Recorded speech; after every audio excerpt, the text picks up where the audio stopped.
रामपुर नाम के गांव में विमला और कमला नाम की दो बहनें रहा करती थी। बड़ी बहन विमला बहुत ही मेहनती और ईमानदार थी। वही छोटी बहन कमला बड़ी ही आलसी और निकम्मी थी। वो बस दिन भर खाती और सोती थी। बड़ी बहन विमला अपने पति किशन के साथ खेतों में बहुत ही मेहनत करती थी।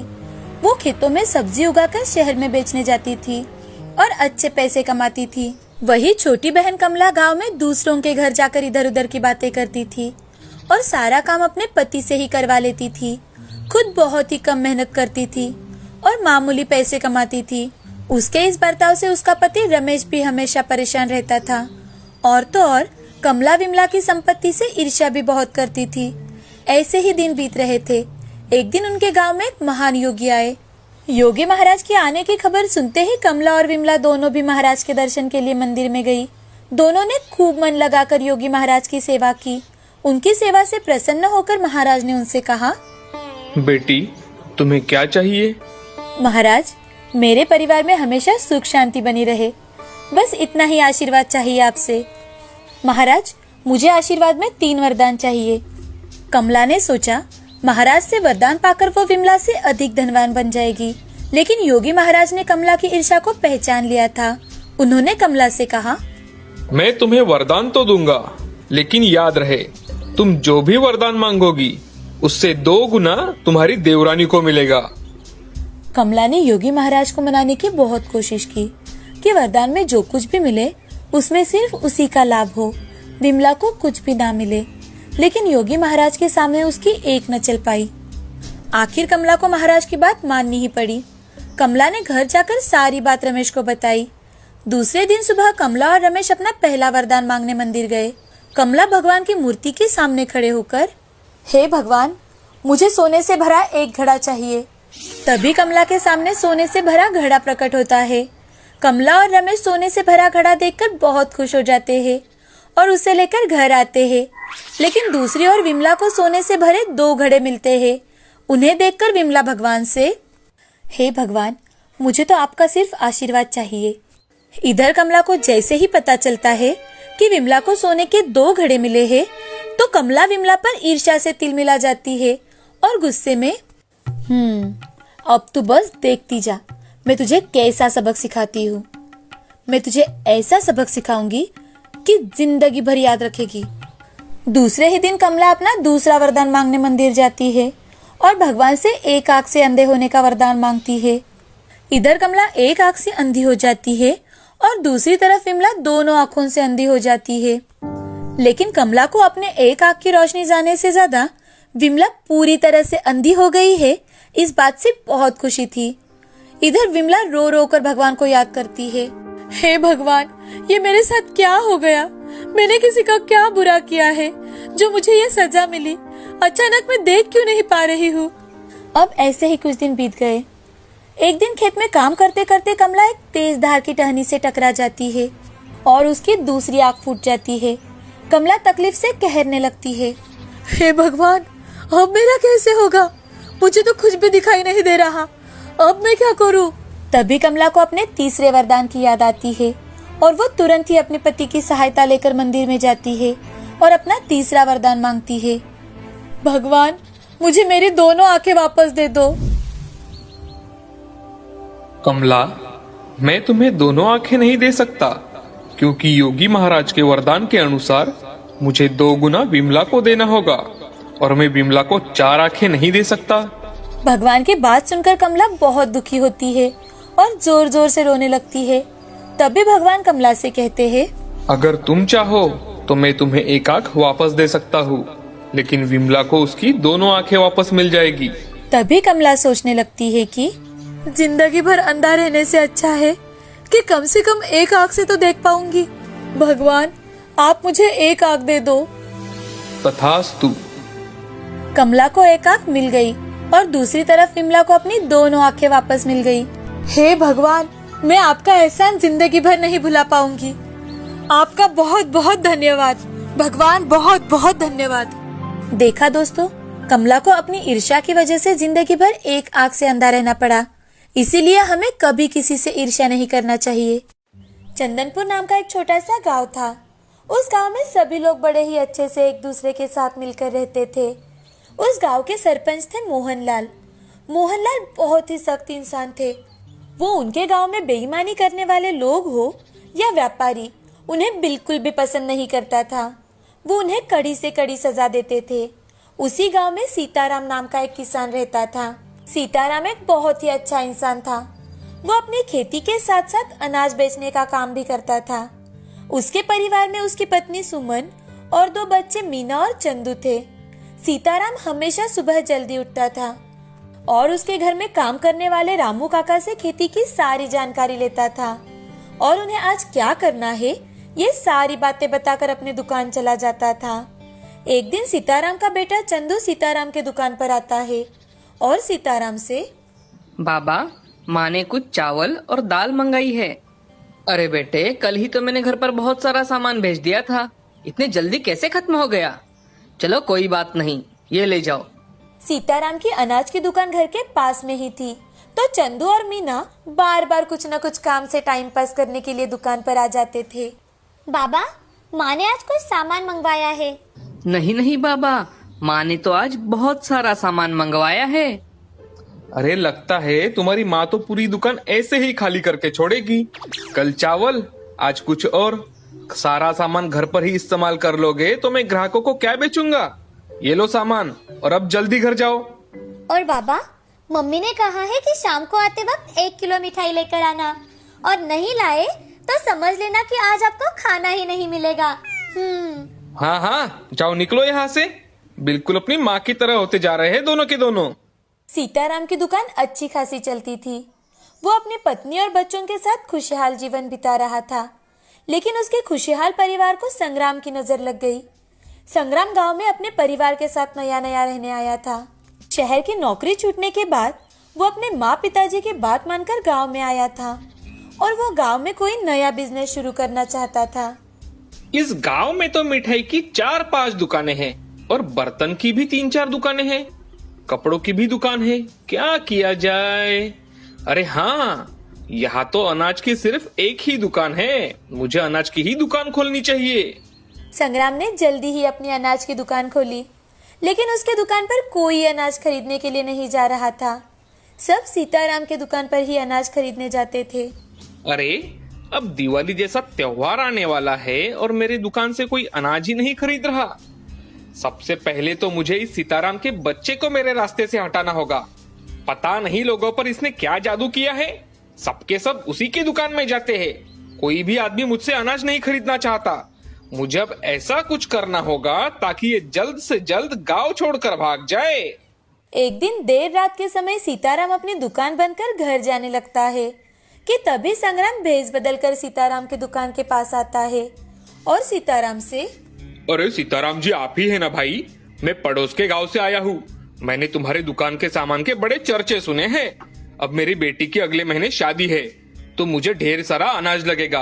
अच्छे दाम लगा कर देना भाई। आपको सारा सामान जरूर मिल जाएगा भाई साहब। और हाँ, आपने बिल्कुल सही सुना है। हमारे गांव में किसी का भी विवाह हो या कुछ प्रोग्राम, सारा अनाज हमारे ही दुकान से जाता है। संग्राम सीताराम से बहुत सारा अनाज खरीदने की ऑर्डर देता है और कुछ पैसे भी एडवांस देकर अपने घर चला जाता है। इधर सीताराम को इतनी बड़ी ऑर्डर मिली है, इसी कारण वो बहुत खुश था। लेकिन अब उसे कुछ अनाज खरीदना था, तो सीताराम अपने घर से सारे पैसे लेकर बाकी का अनाज खरीद लेता है। इधर संग्राम सीताराम पर नजर लगाकर ही था। जैसे ही सीताराम सारा अनाज अपने दुकान में लेकर रख देता है, संग्राम उसी रात सीताराम की दुकान को आग लगा देता है। दुकान को आग लगी देखकर कुछ लोग सीताराम के घर भागते हुए जाते हैं और एक आदमी सीताराम का दरवाजा खटखटाते हुए, अरे सीताराम भाई, जल्दी बाहर आओ, जल्दी बाहर आओ भाई, आपके दुकान को आग लग गई है। उस आदमी की बात सुनकर तुरंत ही सीताराम दौड़ते हुए बाहर आता है और उस आदमी के साथ दुकान की ओर जाता है। वहां जाकर देखता है तो पूरी दुकान जलकर राख हो चुकी थी। सामने अपनी दुकान को जलता देखकर सीताराम चक्कर आकर नीचे गिर जाता है। वहाँ के लोग सीताराम को तुरंत ही शहर के अस्पताल में लेकर जाते हैं। डॉक्टर सीताराम को देखकर उनके साथ आए लोगों को बताते हैं, अरे इन्हें तो दिल का दौरा पड़ा है, हमें इनका तुरंत ऑपरेशन करना होगा, नहीं तो इनकी जान को खतरा है। आप इनके घर वालों को जल्द ही बता दीजिए। तभी वहाँ सीताराम की पत्नी सुमन अस्पताल में आती है। सीताराम के साथ वाले लोग डॉक्टर ने बताई सारी बात सुमन को बताते हैं। सुमन डॉक्टर के पास जाकर, डॉक्टर साहब आप तुरंत ही इनका ऑपरेशन कर दीजिए, मैं पैसों का बंदोबस्त कर दूंगी। डॉक्टर साहब बस आप इनकी जान बचा लीजिए। डॉक्टर सुमन की बात सुनकर सीताराम का ऑपरेशन करने के लिए चले जाते हैं। सुमन अब सीताराम के साथ आए लोगों के साथ थिएटर के बाहर भगवान का नाम लेते हुए बैठ जाती है। 4-5 घंटे बाद डॉक्टर ऑपरेशन थिएटर से बाहर आते हैं और वो सुमन से, देखिए, घबराने की कोई बात नहीं है। ऑपरेशन अच्छे से हो गया है, लेकिन आपको कम से कम उन्हें 30 दिन तक यहाँ रखना होगा और इसमें आपका बहुत खर्चा होगा। जी डॉक्टर साहब, आप पैसों की चिंता मत कीजिए, मैं आपके अस्पताल के सारे पैसे चुका दूंगी। अच्छा ठीक है। अब आप अभी के लिए ऑपरेशन का जो बिल हुआ है वो कल तक भर दीजिए और बाकी का डिस्चार्ज के वक्त आप भर सकती है। ऐसा कहकर डॉक्टर वहाँ से चले जाते हैं। अब सुमन के पास अपनी खेती बेचने के अलावा कोई चारा नहीं था। सुमन अपने गांव जाकर अपनी खेती बेच देती है और ऑपरेशन का बिल भर देती है। जैसे तैसे 1 महीना बीत जाता है। अब सीताराम की तबीयत में बहुत सुधार आ गया था, लेकिन अस्पताल के खर्चे उठाने के लिए इधर सुमन को अपना घर भी संग्राम के पास गिरवी रखना पड़ा। सीताराम अब घर आकर अपने बच्चों को गले लगाकर रोने लगता है। तभी सुमन सीताराम को समझाते हुए, अजी आप बिल्कुल निराश मत होइए, आपने आज तक किसी का बुरा नहीं किया, तो हमारा भी कैसे बुरा होगा। आप देखना, ये बुरा वक्त भी जरूर निकल जाएगा, शायद भगवान हमें और कुछ अच्छा देने वाला होगा। आप चिंता मत कीजिए, हम दोनों मिलकर बहुत मेहनत करेंगे और फिर से सब वापस लेंगे। जान बची तो लाखों पाए। सुमन की बातें सुनकर सीताराम को थोड़ी हिम्मत आ जाती है। अब कुछ ही दिनों में सीताराम और सुमन दोनों मेहनत मजदूरी करना शुरू कर देते हैं। सीताराम तो अब रात दिन जो काम मिले वो करने लगा था। साथ ही साथ उसने छोटे मोटे व्यवसाय भी करना शुरू कर दिया था। और इधर संग्राम को यह बात बिल्कुल भी हजम नहीं हो रही थी कि सीताराम अब कमाई कर उसके सारे पैसे लौटा देगा और अपना घर उसे वापस ले लेगा। अगले ही दिन संग्राम सीताराम के घर जाता है और सुमन से, देखिए बहन जी, मैंने आपको जो पैसे दिए थे वो मुझे ब्याज के साथ कल ही चाहिए, नहीं तो मैं आपके घर पर कब्जा कर दूंगा। मुझे पैसों की अब बहुत सख्त जरूरत आ पड़ी है, मुझे मेरे पैसे लौटा दो, नहीं तो मैं आपके घर को नीलाम कर दूंगा। अरे भाई साहब, लेकिन घर गिरवी रखते वक्त मैंने तो आपसे 1 साल की मोहलत मांगी थी और अभी तो सिर्फ 4 महीने बीत चुके हैं। अरे वाह वाह वाह, चोर तो चोर, ऊपर से सिरजोर, भलाई का तो कोई जमाना ही नहीं रहा। एक तो मैंने तुम्हारी मदद की, ऊपर से तुम मुझे ही सिखा रही हो। वो कुछ नहीं, मुझे कल के कल मेरे पैसे वापस चाहिए, नहीं तो आपको घर खाली करना पड़ेगा, समझी। और मैं कल ही सरपंच जी को लेकर यहाँ आ जाऊंगा। इधर सुमन और सीताराम के पास अपना घर बचाने इतने पैसे नहीं थे। अब घर छोड़ने के अलावा दोनों के पास कोई रास्ता नहीं था। अगले ही दिन संग्राम सरपंच जी को लेकर सीताराम के घर आता है। सीताराम, मैं तुम्हें अच्छे से जानता हूँ, तुम एक बहुत ही अच्छे आदमी हो, लेकिन तुम्हें संग्राम के पैसे तो लौटाने ही होंगे, और अगर तुमने इनके पैसे नहीं लौटा पाए तो तुम्हें अपना घर खाली करके इस गांव को छोड़ना होगा। सीताराम सरपंच जी की बात सुनकर दंग रह जाता है। उसे कुछ भी समझ में नहीं आ रहा था, लेकिन उस गांव में अगर सरपंच जी एक बार अपना निर्णय सुना दे तो कोई कुछ नहीं कर पाता था। तो सीताराम अपने घर से कुछ सामान साथ लेता है और अपने परिवार को लेकर गांव छोड़ देता है। बाबा, अब हम कहाँ जाएंगे? पता नहीं बेटी, हमारा तो कोई रिश्तेदार भी नहीं है, हम लोग कई साल से इसी गांव में रहते आए हैं। सुमन, तुम इस बैग में क्या लेकर आई हो? जी वो घर में थोड़े चावल बचा कर रखे थे, वही लेकर आई हूँ। कहीं रास्ते में रुककर आग जला लेंगे और चावल पका लेंगे, कम से कम बच्चे भूखे तो नहीं रहेंगे। सीताराम का परिवार पूरे दिन तक चलता रहा। जब अंधेरा होने लगा तो वो लोग एक पेड़ के नीचे रुक गए। तभी सीताराम अपने बच्चों से, देखो बच्चों, मुसीबत के समय भी हमें हमेशा हंसी खुशी से रहना चाहिए। कठिनाइयां भी जीवन का एक हिस्सा है। जब तक हमें कहीं आसरा नहीं मिल जाता तब तक हम इस सफर को एक छोटी सी ट्रिप समझकर निकाल लेंगे। वो एक रात सीताराम का परिवार जंगल में ही बिताते हैं। अगले दिन वो एक गांव के पास पहुंच जाते हैं और शाम तक वो सभी मिलकर अपने लिए एक छोटी सी झोपड़ी तैयार कर लेते हैं। सीताराम की पत्नी झोपड़ी के बाहर आग जलाकर चावल पकाने लगती है और सीताराम वो बच्चों को सोने के लिए पेड़ के पत्ते निकालकर एक जगह बिछाने लगता है। तभी एक बूढ़ी औरत उनके पास आती है और उनसे, बेटा, मैं और मेरे पति 5 दिन से भूखे हैं। क्या ये चावल तुम मुझे दोगे? मेरे पति मर जाएंगे अगर उन्हें आज खाना नहीं मिला तो। माँ जी, हमारे पास देने के लिए कुछ भी नहीं है। सुमन, मुझे लगता है ये बूढ़ी माँ बहुत भूखी है। हमें अपने चावल इन्हें दे देने चाहिए। लेकिन अगर हम ये चावल भी इन्हें दे देंगे तो हम और बच्चे क्या खाएंगे? अरे भाग्यवान, आज की रात हम पानी पीकर ही निकाल लेंगे। मैं कल सुबह गांव जाकर कुछ ना कुछ काम ढूंढ लूंगा और खाने के लिए ले आऊंगा। ईश्वर पर भरोसा रखो। हमसे ज्यादा बूढ़ी माँ को इस चावल की जरूरत है और जरूरतमंद की मदद करना ये हमारा फर्ज है। सीताराम बूढ़ी माँ को सारे चावल दे देता है। उस रात सीताराम का पूरा परिवार भूखा ही सो जाता है। सुबह उठते ही चंदू और मीना जोर जोर से रोने लगते हैं। माँ, हमें बहुत भूख लगी है माँ, कुछ खाने को दे दो ना माँ। सीताराम बच्चों की बात सुनकर तुरंत ही गांव की ओर काम ढूंढने के लिए निकल जाता है। तभी रास्ते में उसे वही बूढ़ी माँ मिल जाती है जिसे कल रात सीताराम ने चावल दिए थे। बेटा, तुम वही आदमी हो ना जिसने हमारी कल रात मदद की थी? इसीलिए मैं तुम्हें इसके बदले में प्रेशर कुकर देना चाहती हूँ। सीताराम कुछ कहे उससे पहले ही वो बूढ़ी माँ सीताराम को कुकर देकर गायब हो जाती है।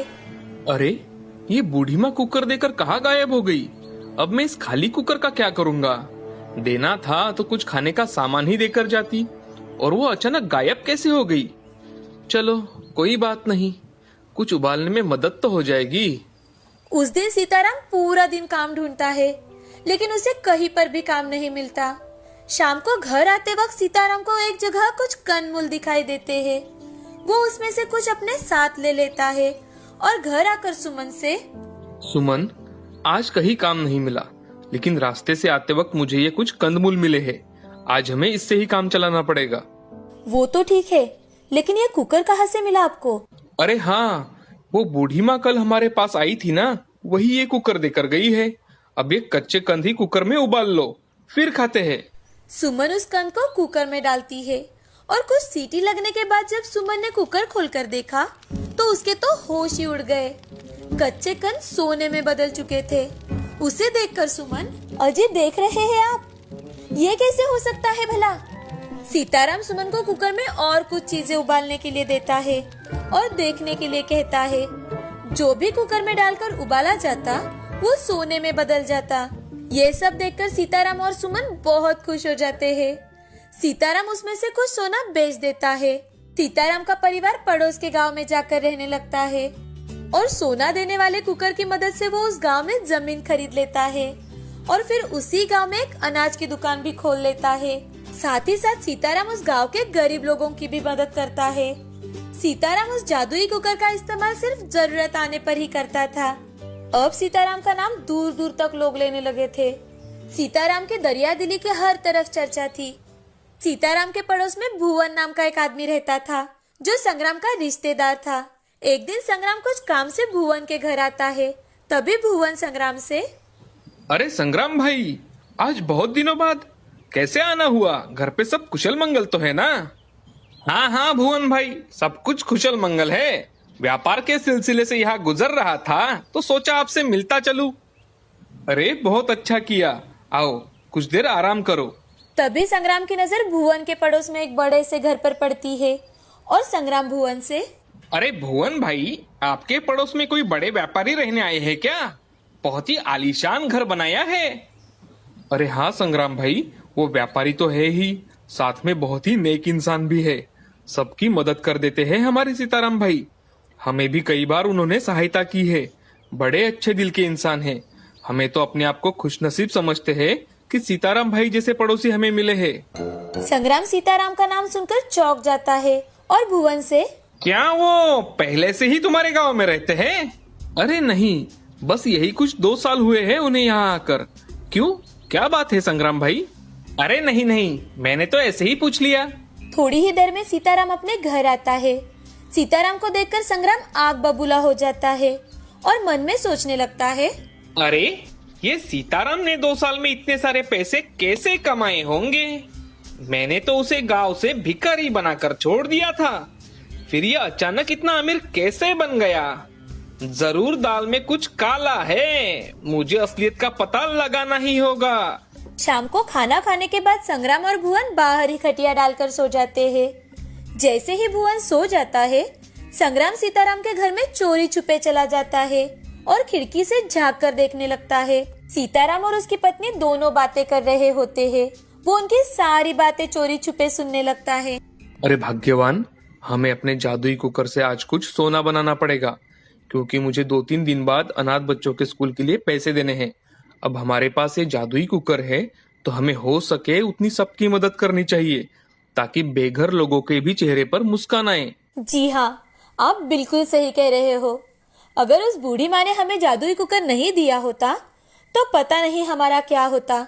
आज इस जादुई कुकर की वजह से ही तो हम अमीर बन पाए हैं, साथ ही गरीब लोगों की मदद भी कर पाए। रुक जाइए, मैं अभी कुकर लेकर आती हूँ। इधर जादुई कुकर की बातें सुनते ही संग्राम की आंखें बड़ी हो जाती है। संग्राम चुपके से खिड़की से देखने लगता है कि कैसे सीताराम और उसकी पत्नी जादुई कुकर की मदद से सोना बना रहे हैं। उनका सारा काम होने के बाद सीताराम जादुई कुकर से बनाया हुआ सोना एक जगह रख देता है और जादुई कुकर वहीं पर रखकर सोने चला जाता है। थोड़ी देर रुककर संग्राम चुपके से सीताराम के घर में आता है और जादुई कुकर उठाकर वहां से चला जाता है। अगली सुबह जल्दी ही संग्राम भुवन से जाने की बात करता है और अपने घर की ओर निकल पड़ता है। इधर सीताराम और सुमन जब सुबह उठते हैं तो उन्हें अपना जादुई कुकर कहीं नहीं दिखाई देता। सुमन बहुत रोने लगती है। तभी सीताराम सुमन से, अरे भाग्यवान, शायद जादुई कुकर हमारे पास इतने ही वक्त के लिए था। अब उसने हमें बहुत कुछ दिया है। अब हम अपने व्यापार से कमाई करके भी लोगों की मदद कर सकते हैं। और हाँ, एक बात तो बताना मैं तुम्हें भूल ही गया। हमारे गांव में जो अपना घर और जमीन थी, वो मैंने सरपंच जी से बात करके संग्राम को उसके पूरे पैसे देकर फिर से खरीद ली है। अब अगले दिन ही हम हमारे गांव में फिर से वापस जाएंगे। अरे ये सच में बहुत खुशी की बात है। उस जादुई कुकर ने सच में हमें हमारी सारी चीजें लौटा दी है और पहले से कई ज्यादा धनवान भी बना दिया है। हम कल ही हमारे गांव जाएंगे। कल क्यों, हमें तो अभी जाना चाहिए। जी, मुझे हमारे घर को देखना है। चलो ना, अभी चलो, बच्चे भी बहुत खुश हो जाएंगे।